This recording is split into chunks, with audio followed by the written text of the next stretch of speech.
All right, we're all set here. Okay, we're going to go ahead and wrap up. I know I'm running out of time. I wanted this course to be about 20 or 30 minutes. So I think we're right at that 30-minute mark. So let's go ahead and wrap this up. So, final tips and tricks that I have for you when you're implementing 5S. First, always take pictures. In case you didn't hear me already say that, always take pictures. That before and after is just absolutely amazing to get you to sustain that change. The second thing is the chair in the bedroom, which isn't something that I've really mentioned quite yet. But if we think about our bedroom, we almost always, at some point in our life, think it's a good idea to get a chair that we can sit in to put on our shoes, that we can sit in to read a book. It seems like a great idea. But inevitably, what happens with that chair? Well, you can see here in the picture, inevitably, over and over again, people respond the same. It fills up with laundry, right? It fills up with laundry over and over and over again. It's just one of those frustrating things. And this is exactly what happens if we have drawers, if we have shelves, if we have spaces to put stuff. So if you're doing this organization and you leave a shelf or you leave a clear space, it is likely that stuff will move in to fill up that space. If there's space, stuff will move in to fill it up. It's just a rule of nature. So keep that in mind. Keep that chair in the bedroom in mind so that if you do have those things, take them out. If there's an extra shelf you're not using, take it out.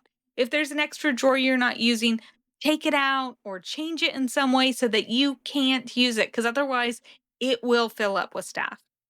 And finally, start small. So I said, I really want you to take this and go try it and go do it. And that's exactly what I want you to do after this course. I want you to go find something small.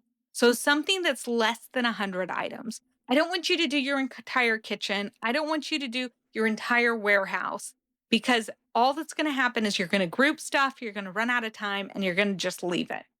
We don't want that. We don't want that mess. We want you to be able to take this from start to finish. The best way to do that is with something small. So choose a drawer, choose a shelf, choose something that has maybe around 50 items, 25 to 50 items. And if you have more than 100 items, it's too big. You're not going to get it done in time. This is a chance for you to test these tools. So go ahead, find something and start small so that we can see those changes. And I'd love to see you share with us some of those changes in the comments. So if you've taken this and you've tried it out, please tell us about it. I'd love to hear more. Now, I do want to just call one thing out before we move to closing out our course today, and that is 6S. No, I didn't say success. I said 6S. Now, 6S is safety. That's the sixth S. And we think about safety in everything we do. And some organizations choose to do 6S versus 5S because they want to make sure to highlight that safety piece. Now, for me, I find it really confusing because it sounds like the word success versus 6S. So I'm not the biggest fan of it. And safety is part of everything that we do. So I would rather us do that in each of the steps, not as a separate kind of call out. But it's a good call out and it is something that's out there. So I want you to know if your organization does that, it's the same. Everything that we talked about today is exactly the same. And finally, if you have any questions, put them in the comments.